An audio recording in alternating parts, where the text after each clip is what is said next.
Les agriculteurs adhérents de Vivescia participent depuis une dizaine d'années à l'effort de recherche et développement dans le domaine des biointrants. Ils participent au travers de Céréales Recherche et Développement, CRD.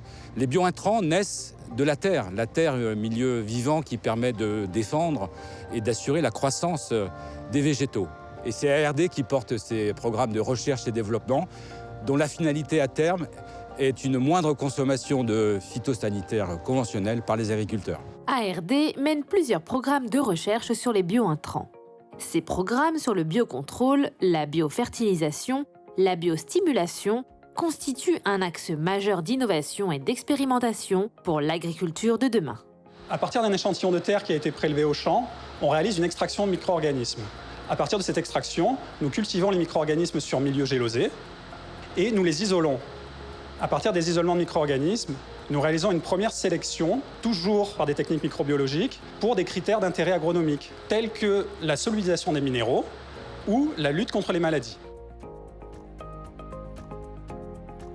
Pour sélectionner un biointrant, on a ce premier test sur boîte de pétri.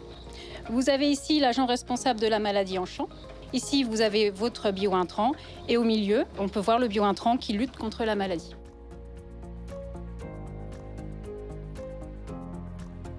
Comme vous pouvez le voir, nous réalisons des tests sur plantes dans notre salle phytotronique rotative. Et pour nous, c'est une deuxième façon de sélectionner nos biointrants qui seront utilisés en champ.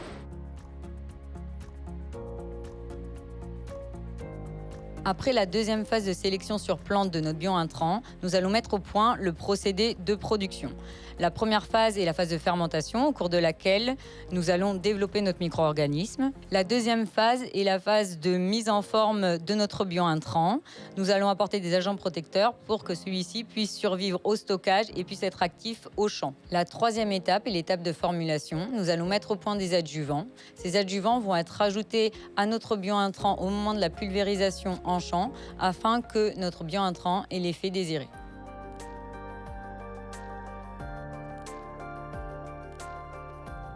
Nos résultats en microparcelles sont très encourageants. Notre ambition, c'est d'industrialiser la filière biointrants, notamment dans le Grand Est, pour que nous puissions apporter à nos agriculteurs des solutions à moyen terme.